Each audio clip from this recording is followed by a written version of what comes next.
introduce the light now, a little more light than what we have, and we've got this nice dark over here. I need to get something a little more substantive over in this this side of the this edge of the format. So I'm not sure how this is going to work out yet. This is a work in progress. I know that I'm going for a general figure painting of the sort that you've seen the image of Robin. So I know I'm headed there, but as to just how I'm going to get there, that is a step-by-step process with no roadmap exactly. Now I do know a little bit though. I've got experience, and I know now I'm going to put some light in there. So I'll find my knife. Now one thing I need to do is keep my water clean, so after this segment I will have to change the water. You do need to keep your utensils clean unless you want that little bit of neutral tone to flavor a bright, perhaps, then maybe you wouldn't. But generally, if I want to mix an orange and white, I'm going to have to get the Viridian off my knife, and it's dried on there now, so I'm having to scrub it off, which is all right. This knife was used at oil painting recently, and I've got oil paint, dry oil paint on it, so that's all right. But okay, so remembering that I had with watercolor and gouache that I have to put the lights on with gouache. If I was to put a pale orange, watery orange color on here, as though I had a white paper and this was transparent watercolor, at this point that would just sink in. So I'm going to layer this on top. During the break I actually dried my paper some. If it were sopping wet, I'd have a hard time getting this on, so it's a little bit dry. And I'm mixing a white,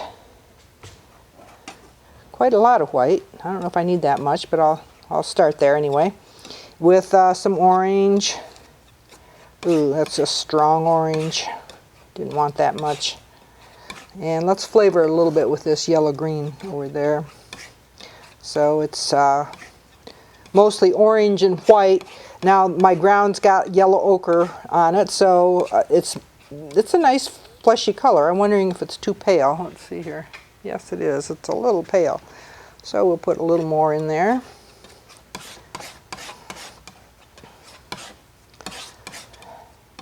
So I've made a nice soupy color with this knife. That's a little different, I think, for watercolor. And I'm going to pull this roller lightly through it. And then I'll pull this along like that, just to even out those marks a little bit. Back with my hand on the paper again.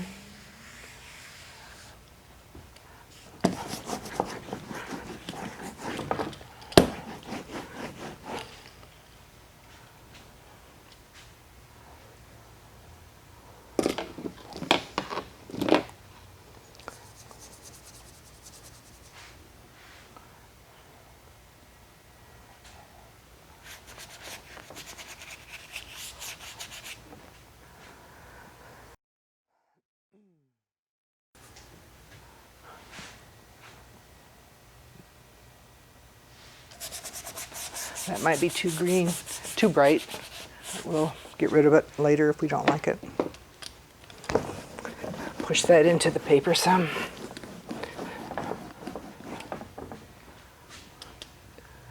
All right.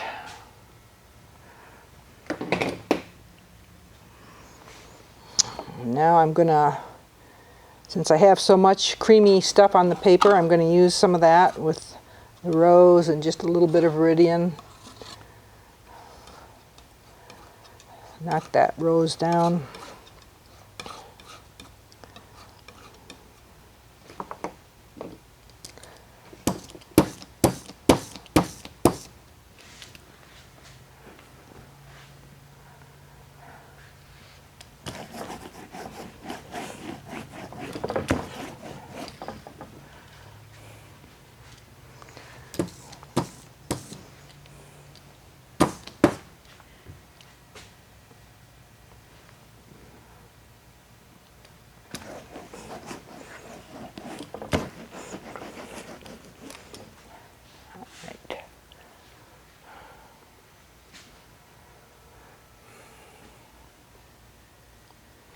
We have quite a lot of color on this page. I think now you can begin to see the figure starting to emerge a little bit, still possibly not clear what's going on.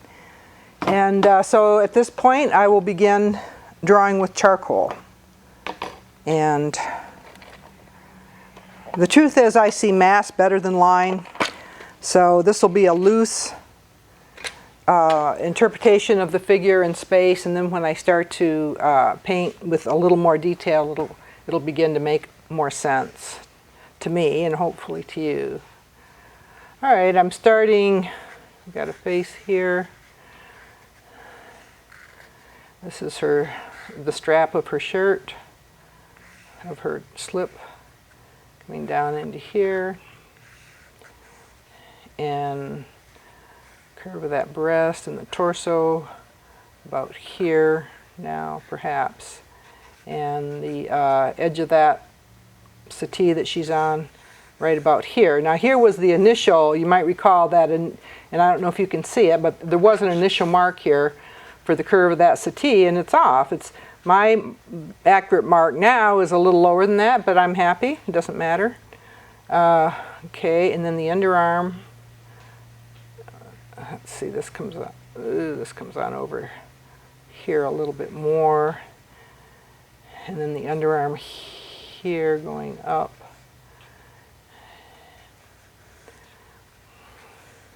and then the arm sneaking behind that sofa there. All right. So this mark is wrong now. The paper's a little damp, so that charcoal won't blow off like I told you it might. Her torso is over here, actually, near where I had guessed that shadow to be, so that's fun. It kind of worked out. All right, coming back over here, a little bit of cleavage area in here, and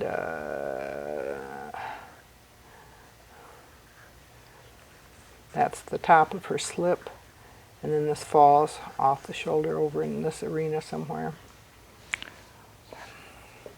Is that going to be too wide? It might be.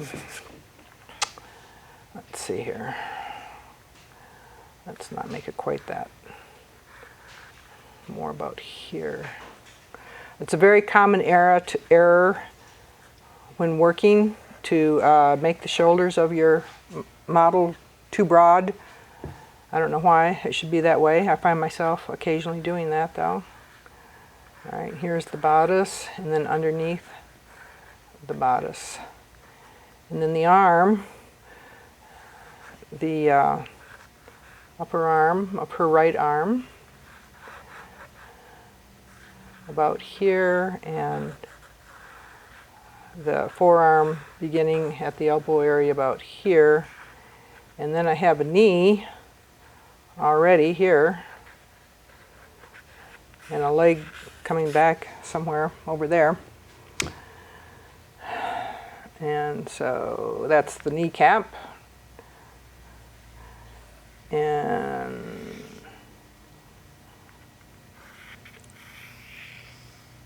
where will that foot be? That's always a trick.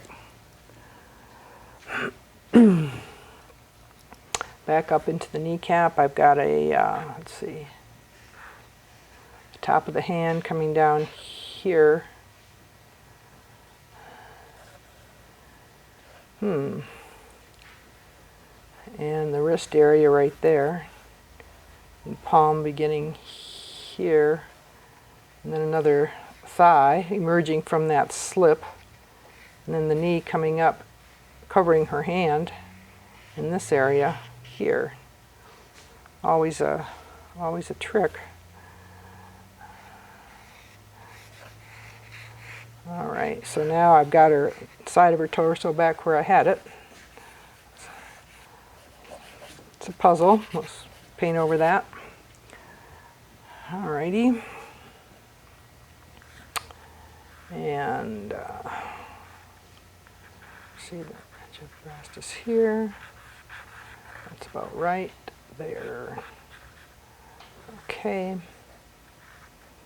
up into here.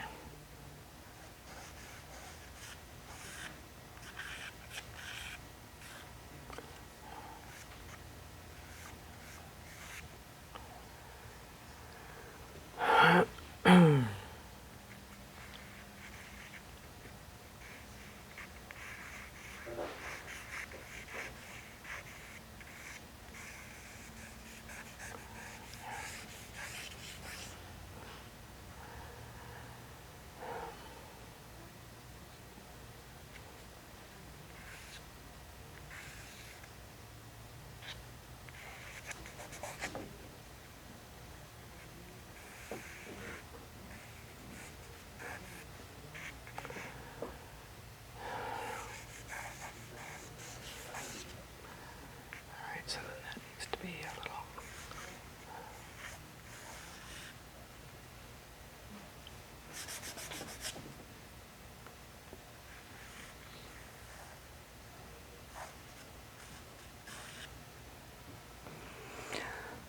little. I'm beginning to lose some of the drama of the pose, and so some redrawing is required here. Her left shoulder is really quite a lot higher than her right. So please, Kate, let's show that.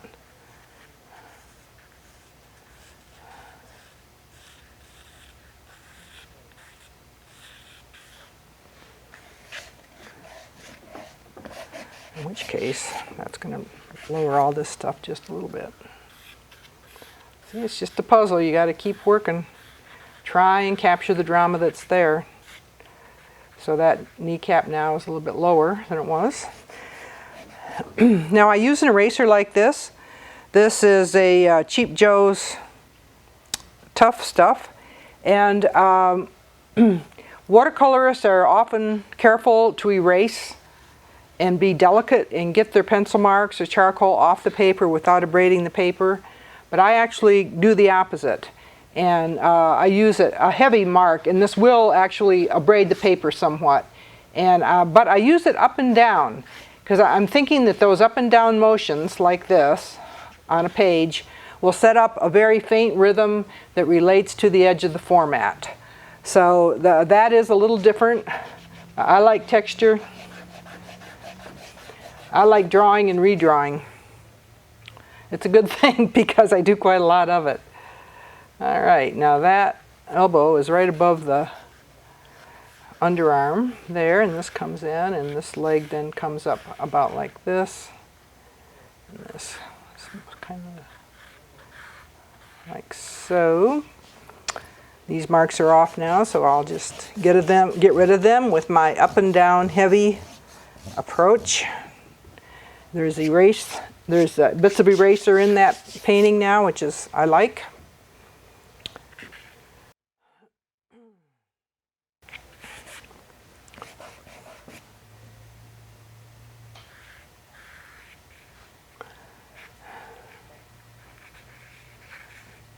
There's that kneecap, pretty little knees.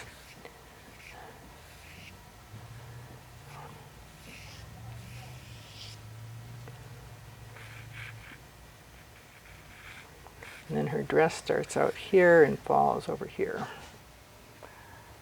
It comes out over here and falls there. That, of course, will be a different value eventually. All right. And it's possible this foot was going to go off the page. I'm not sure if it will or not. And back up in here, we have the side of this beautiful little settee. I don't know where you all found this, but it's a great little item. Wish I had it. And the side of that falls in a beautiful serpentine curve down below the hip, down in there somewhere. All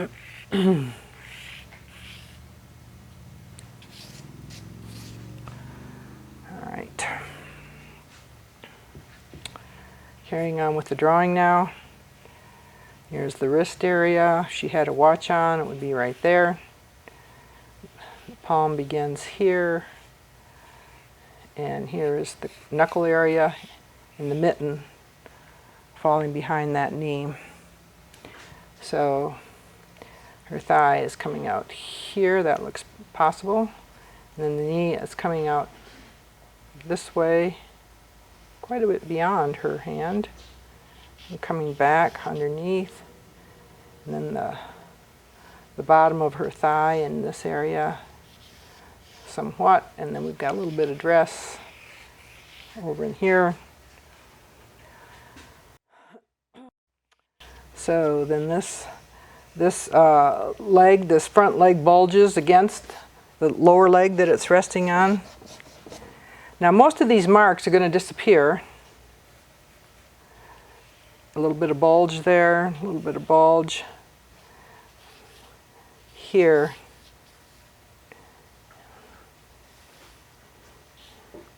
And so this is likely to run off as well.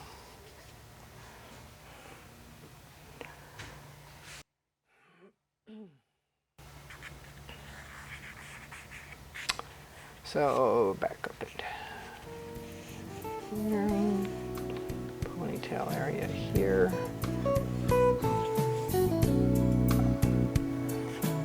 And it might be just about time for a break. So let's have a little break.